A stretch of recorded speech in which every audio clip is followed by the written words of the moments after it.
¿Sabían ustedes que hay un pecado que está por encima de todos los pecados? Y que es el más terrible de todos. Pues en esta mañana vamos a meditar porque el Señor le mostró en visión a la hermana Elena igual cuál era ese pecado que estaba y que encabezaba todos los pecados. Y hermanos, cuando yo analizo mi vida, es verdad. Y cuando yo miro la vida de los otros, sí que más me asusto. Porque este pecado se propagó en el corazón de Lucifer en el cielo y a todos los seres humanos los ha contaminado de la misma manera.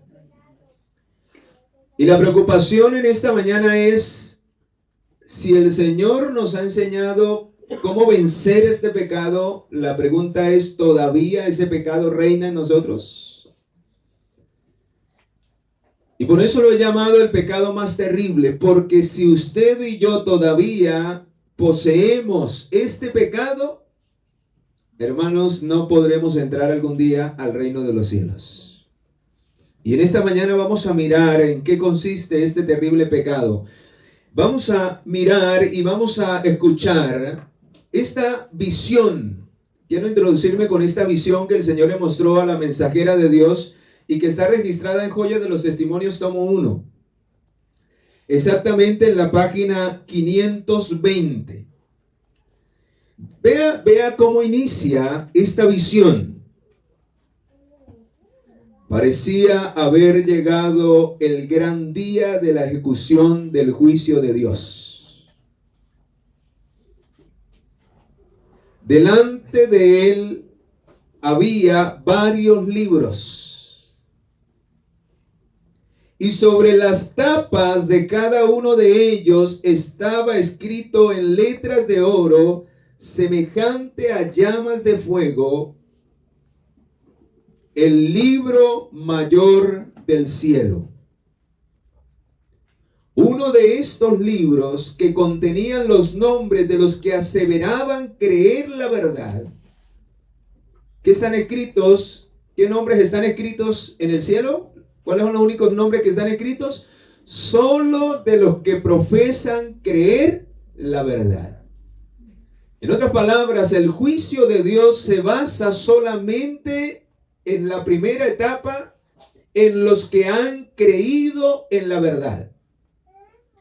Y nosotros recordamos, hermanos, que el juicio va a empezar primero por los muertos, o ya empezó. Empezó por los muertos.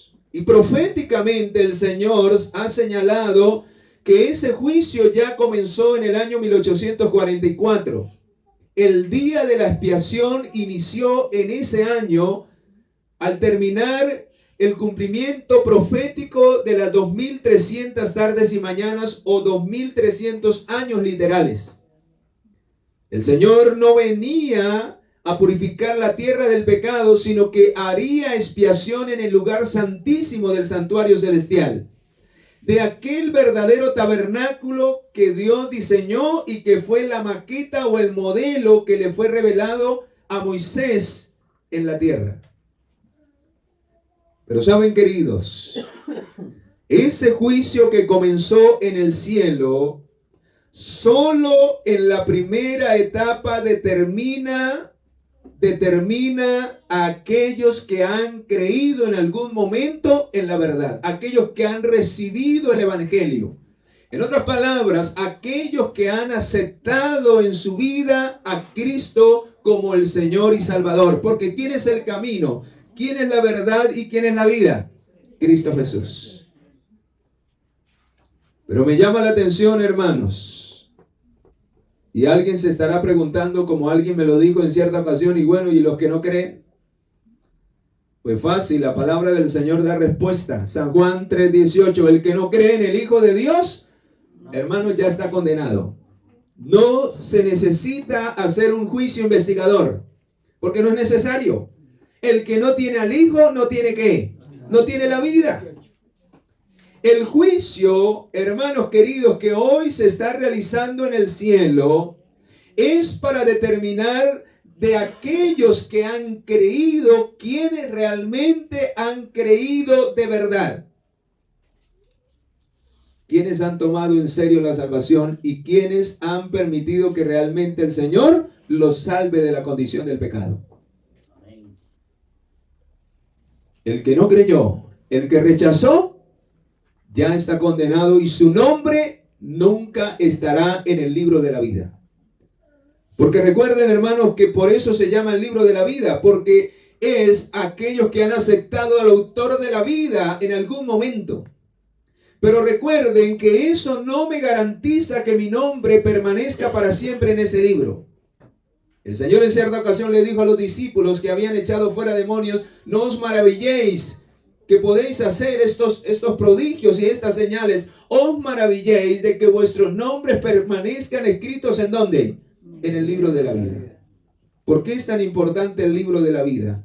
Porque, hermanos, quienes finalmente hagan permanecer sus nombres allí porque vivieron una vida que glorificaba a Dios y murieron en paz con Dios, hablando de los que van a ser juzgados de entre los muertos, su nombre nunca será borrado del libro de la vida. Y como su nombre lo dice, entonces serán herederos de la corona de la vida eterna. Amén. Pero qué triste, hermanos, que en el juicio, cuando Dios determine llamar a juicio a aquellos que creyeron, hermanos, qué triste que muchos nombres serán borrados del libro de la vida de los que profesaron creer en el Señor. Usted y yo, la pregunta es, ¿permitiremos que nuestros nombres sean borrados del libro de la vida?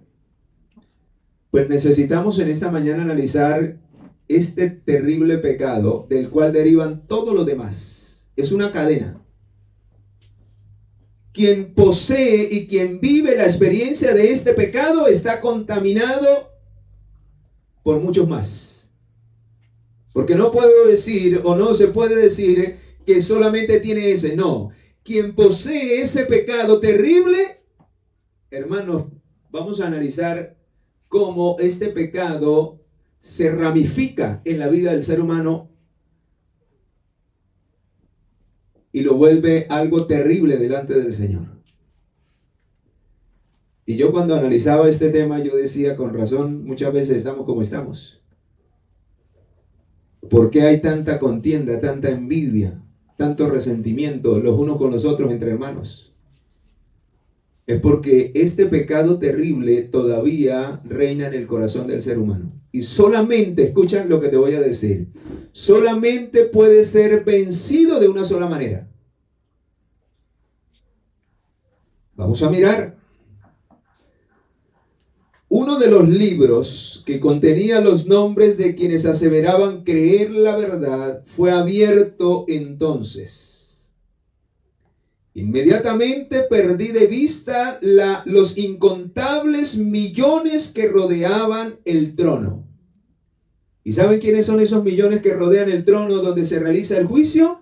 Son los ángeles, hermanos, que son los mayores testigos en el juicio, pues ellos determinan, hermanos, en ellos se determina la vida de nosotros. ¿Saben por qué? Porque ellos son los que llevan un registro diario de aquellos que aseveran creer en la verdad, aquellos que aseveran creer en Jesucristo, aquellos que profesan ser hijos de Dios. Dice en el conflicto de los siglos, en el juicio investigador, el capítulo titulado El juicio investigador, dice que si el Señor permitiera de correr el velo que separa lo visible de lo invisible, veríamos a los ángeles que Dios ha puesto. Veríamos a los ángeles anotando el registro diario de nuestras vidas.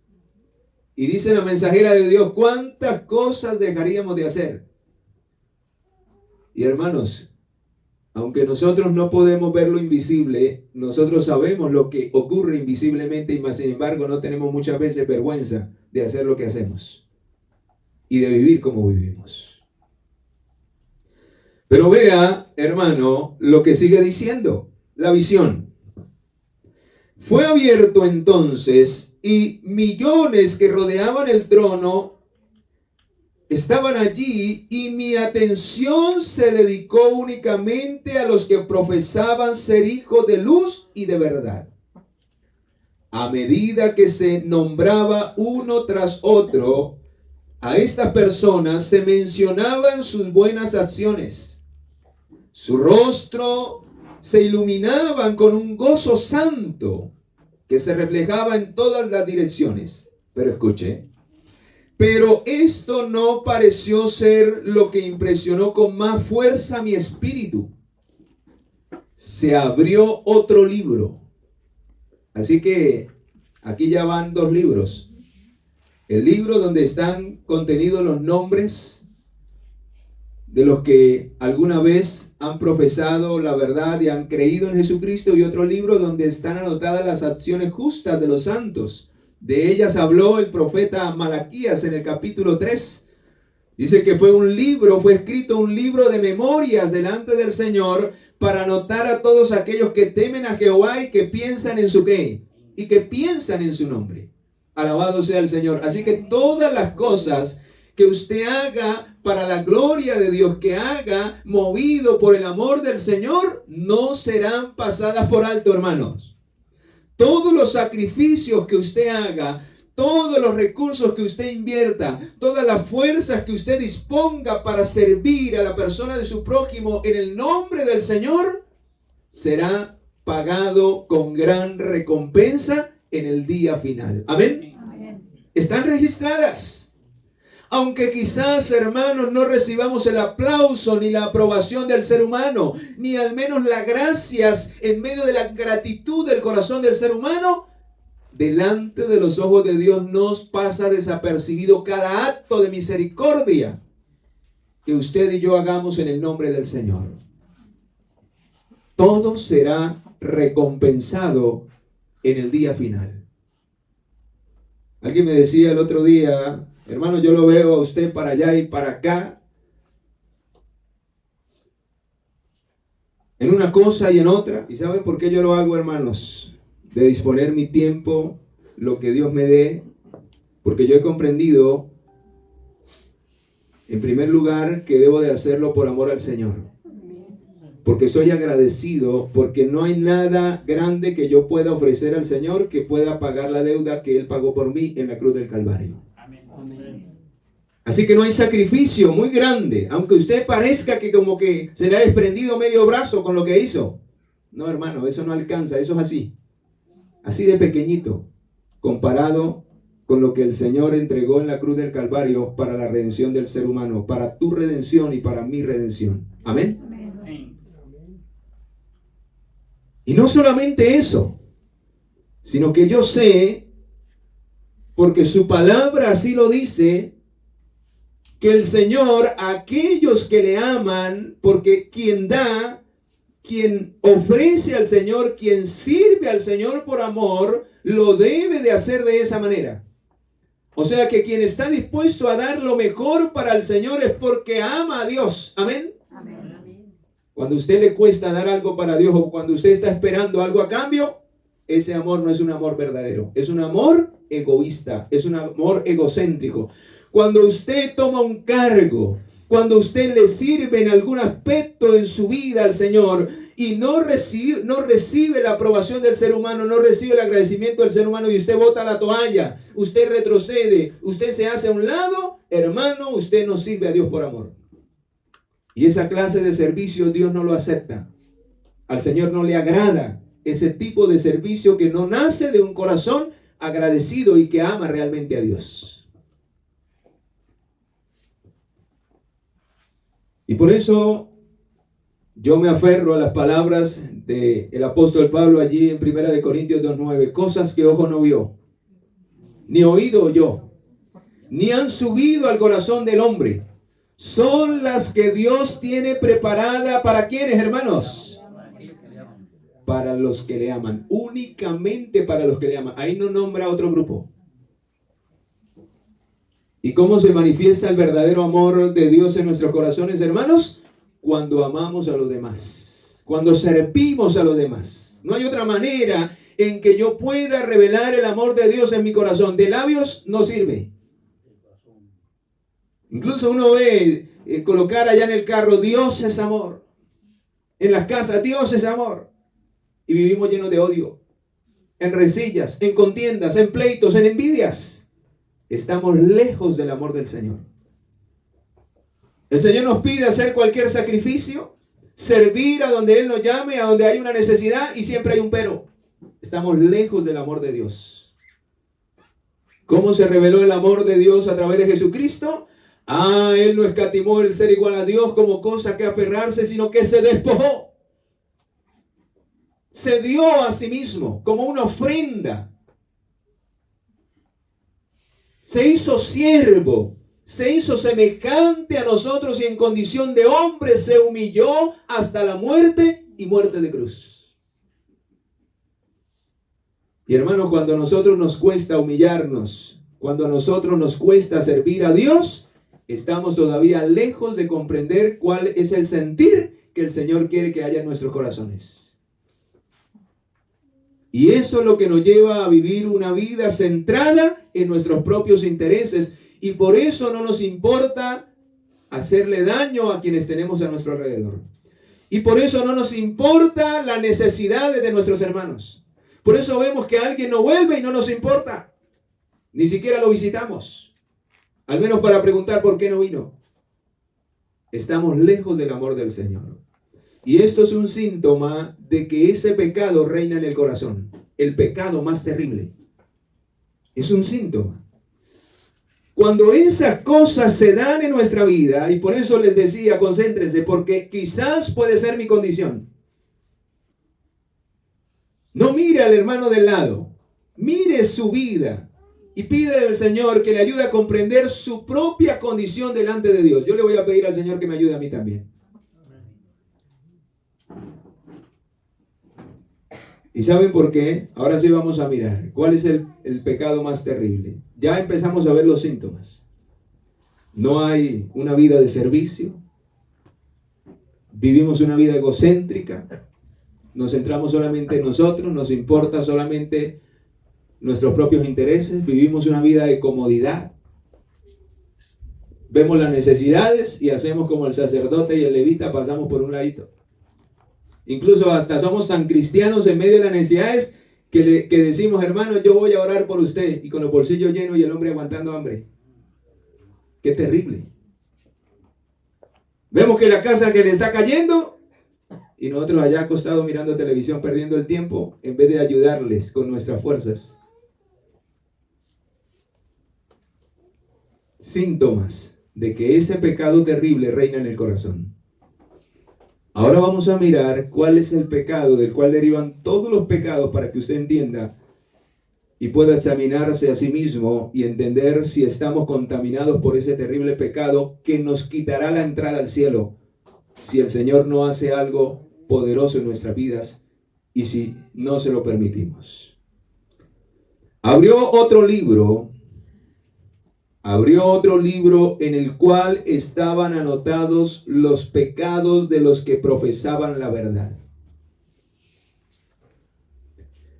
Bajo el encabezamiento del primer pecado, el encabezamiento significa que el que estaba en la parte de arriba, el más terrible de todos los pecados, el que encabezaba la lista de esos pecados que cometían todavía los que profesaban la verdad. ¿Saben cuál era el pecado? Dice acá, no lo digo yo, lo dice el Espíritu Santo a través de la pluma inspirada. Bajo el encabezamiento estaba el pecado del egoísmo.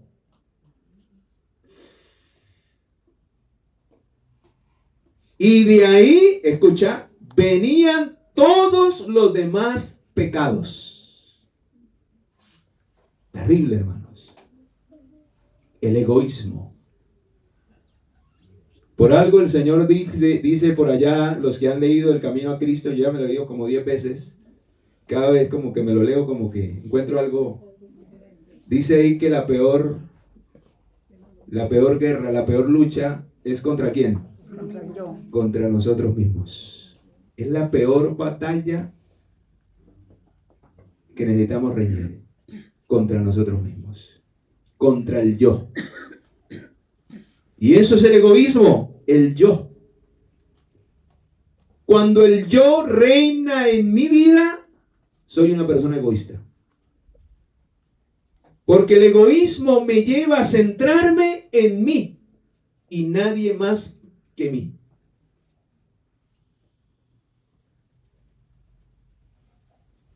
Pero ahora vea cuáles son los derivados de este terrible pecado. Escucha. O sea, que si tenemos los derivados, eso nos da claridad de que el mayor de ellos es el que nos está llevando a esa condición. En otras palabras, si somos orgullosos, es porque somos egoístas. Si somos envidiosos, es porque el egoísmo reina en el corazón. Si somos rencoristas, es porque el egoísmo reina en el corazón. Y les hago una pregunta, hermanos, que es lógica. Si estos pecados reinan en el corazón, ¿será que reina Cristo en él? Por eso, hermanos, cuando revelamos estas cosas en nuestra vida, no podemos revelar a Cristo en nuestro carácter. Por eso, aunque usted y yo nos llamemos cristianos, le estamos negando y estamos tomando su nombre en vano, porque eso no revela nuestras palabras, nuestras acciones y aún nuestros gestos.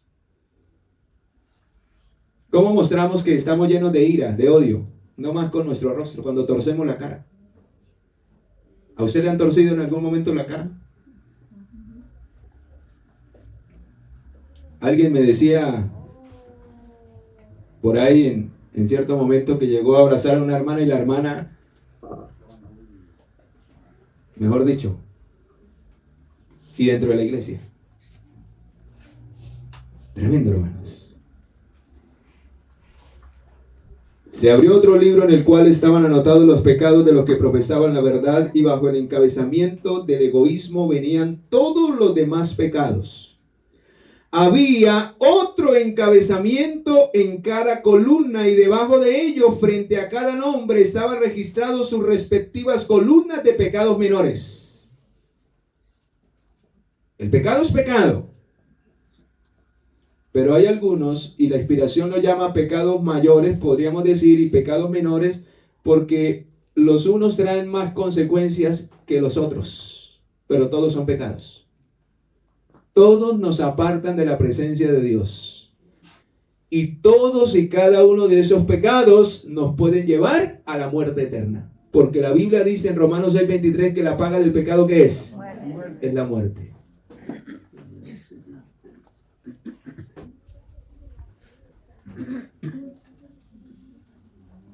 Bajo la codicia era otro encabezamiento, está el egoísmo, debajo del egoísmo está el encabezamiento de la codicia.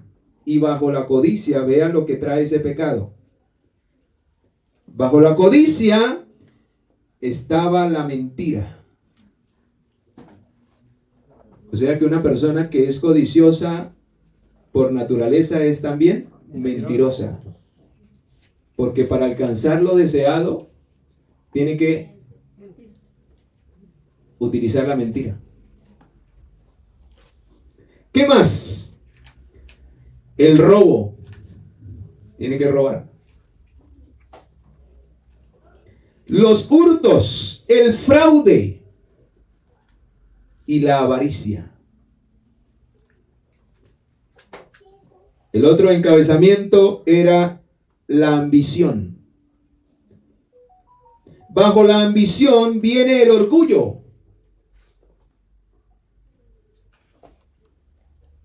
La extravagancia. Los celos.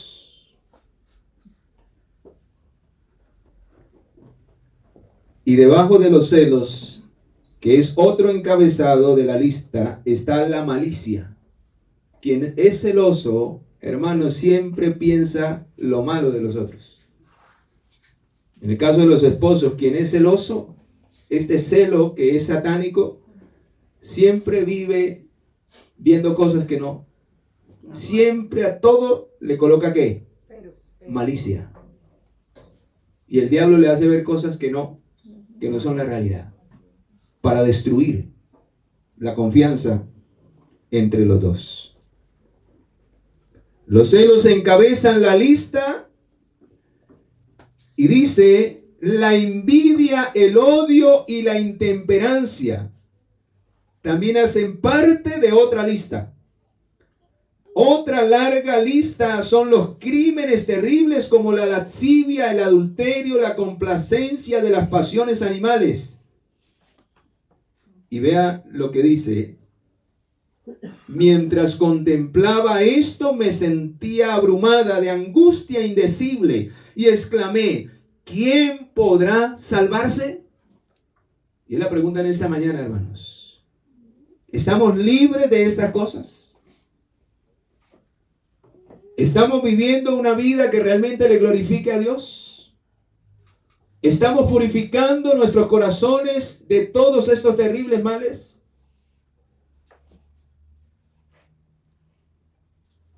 ¿Quién podrá ser justificado delante de Dios? Cuyas vestiduras son blancas. ¿Quién está sin defecto a la vista de un Dios puro y santo? Y ahora vea cómo termina la escena. Mientras el ser santo estaba sobre el trono, hojeaba lentamente las páginas del libro mayor, y sus ojos se posaban un momento sobre las personas, y su mirada parecía penetrar como fuego hasta las mismas almas. Y en ese momento toda palabra y toda acción de sus vidas pasaban delante de sus mentes tan claramente como si hubieran sido escritas antes su visión en letras de fuego. El temblor se apoderó de aquellas personas y sus rostros palidecieron. Al principio, mientras rodeaban el trono, aparentaban una indiferencia negligente.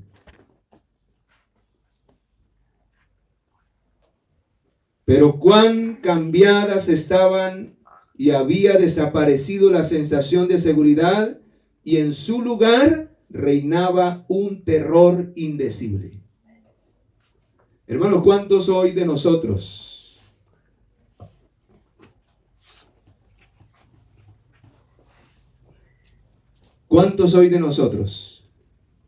nos sentimos seguros aquí?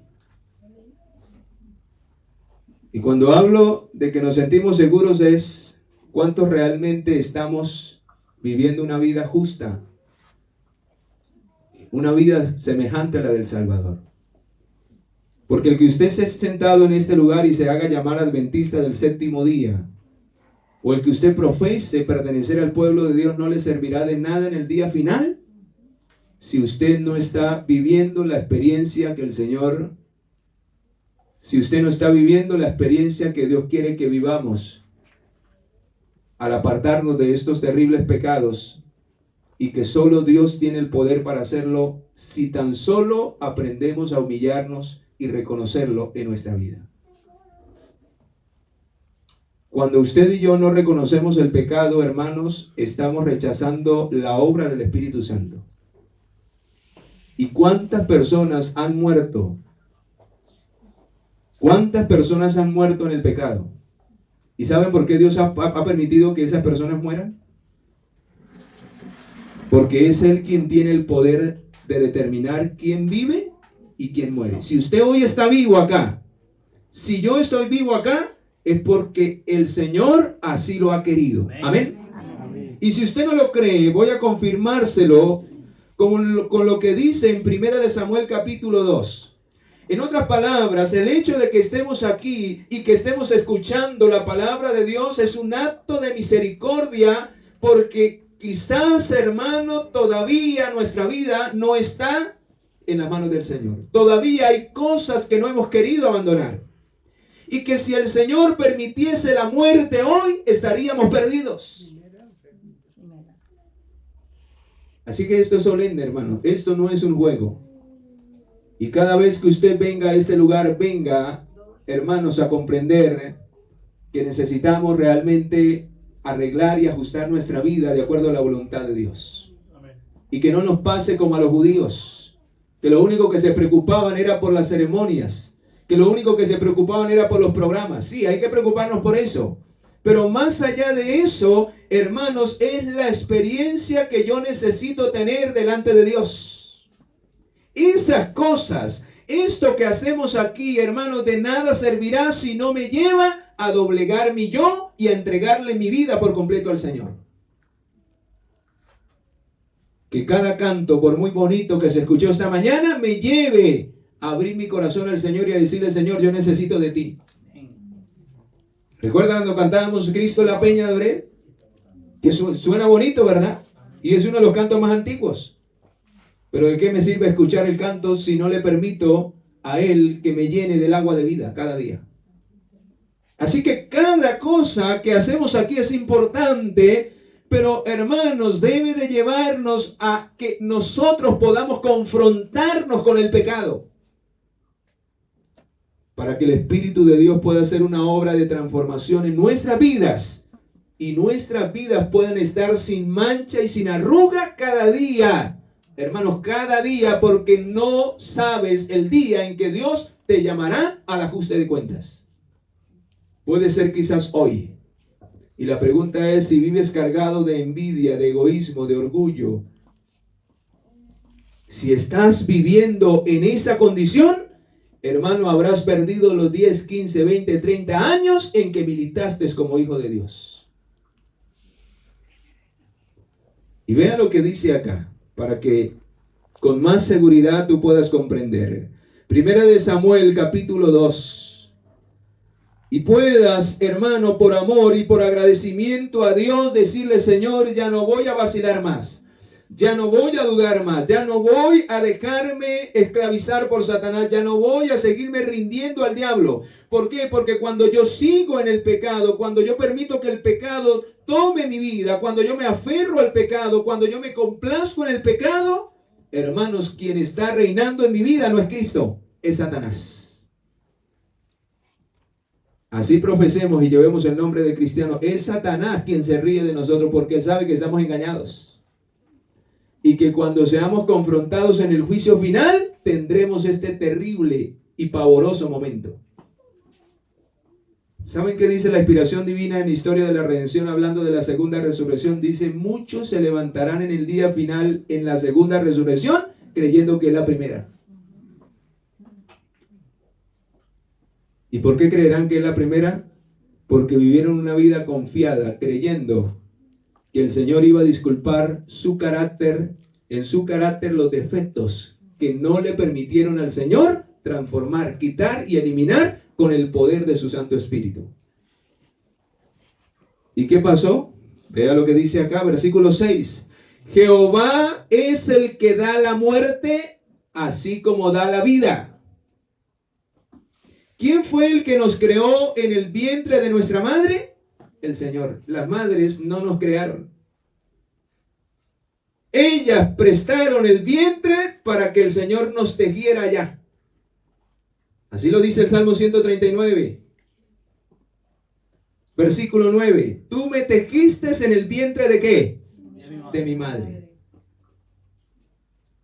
Así que fuimos creados por Dios en el vientre de nuestra madre.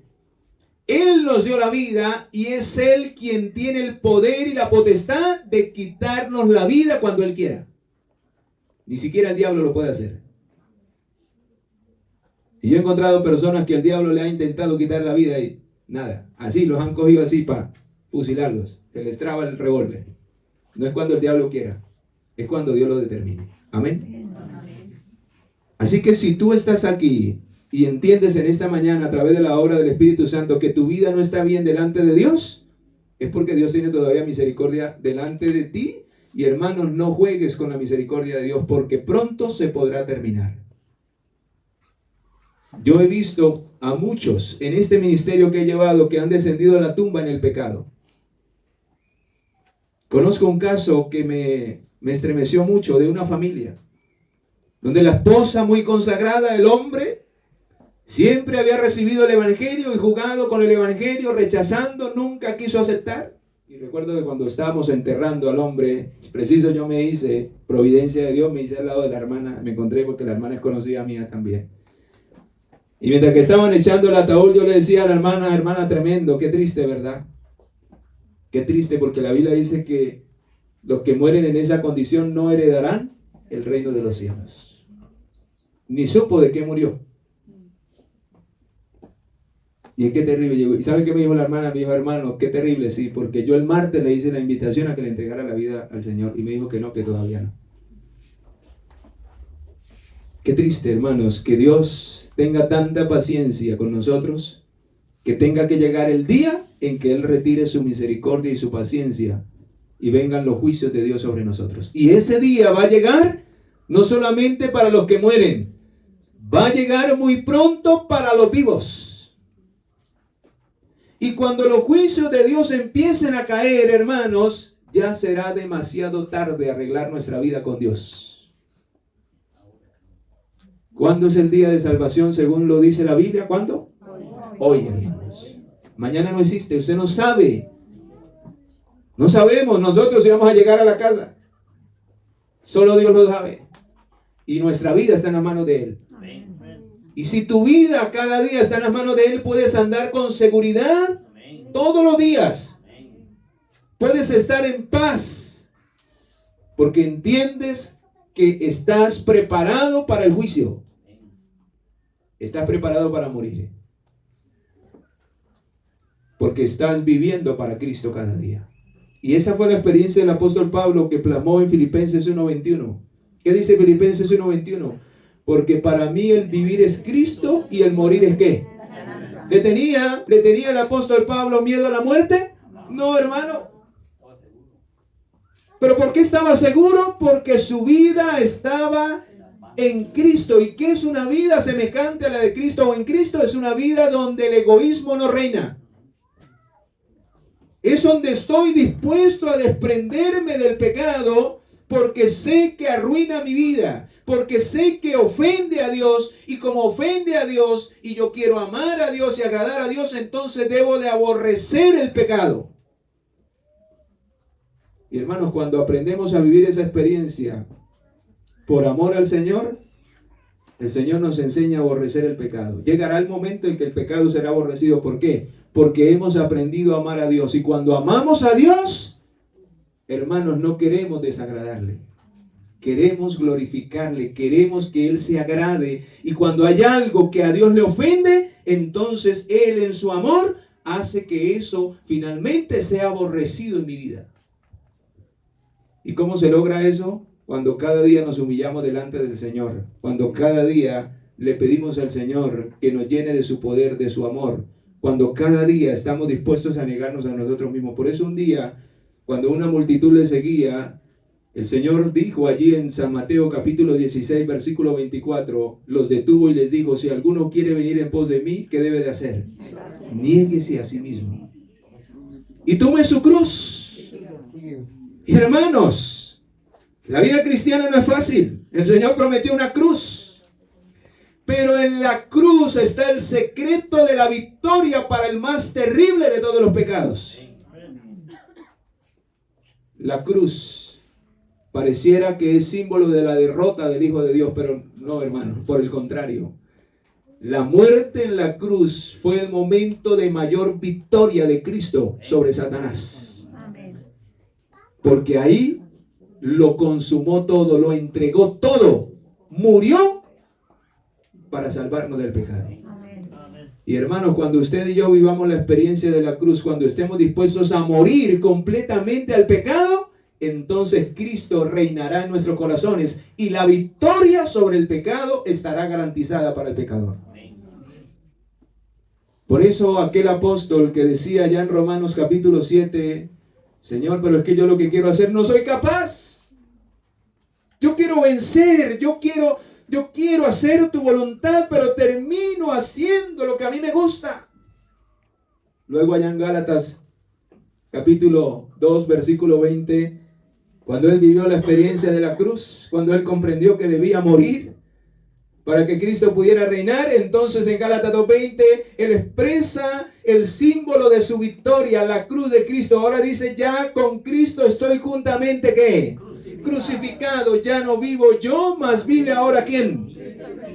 Y lo que antes hacía en la carne ya no lo hago, porque ahora vivo por la fe en el Hijo de Dios, el cual me amó y se entregó por mí. Pregunto, ¿comprendió el amor de Dios? Amén. Y saben, hermanos, que esa es la obra del Espíritu Santo. Esa es la obra del Espíritu Santo. Llenarlo del amor de Dios. Vamos allí al libro de Romanos. Vamos a mirar si esa es la obra del Espíritu Santo. Para que dejemos, para que no vivamos más en ese terrible pecado del egoísmo. Vean lo que dice Romanos capítulo 5, versículo 5. Romanos capítulo 5, versículo 5 dice, y la esperanza no nos defrauda, porque el amor de Dios ha sido derramado en nuestros corazones a través de ¿quién, hermanos? En otras palabras, cuando usted no aprende a amar, cuando usted no demuestra el amor de Dios en su vida, hermanos, es porque el Espíritu de Dios no mora en nosotros. Cuando todavía reina el egoísmo, la envidia, el rencor, el resentimiento, una vida de comodidad, una vida llena de egoísmo, llena de egocentrismo, de orgullo, es porque el Espíritu de Dios no mora en mi corazón.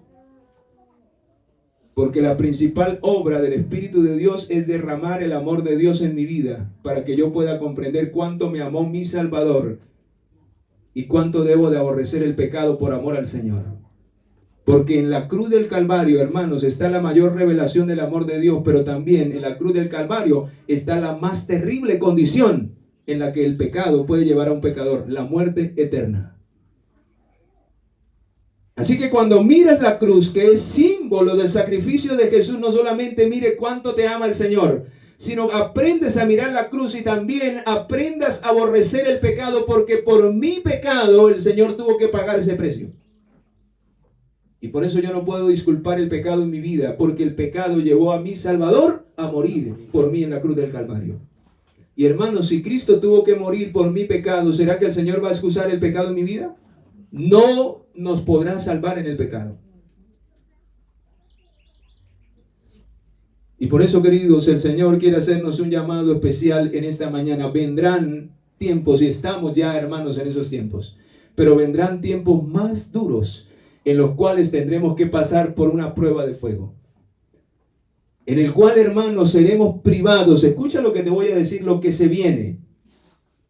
Si usted hoy es egoísta con lo que Dios le ha dado, con la vida que tienes, así no tengas riquezas, así sea con lo poco que Dios te ha dado, si usted no vive para servir a Dios, hermanos,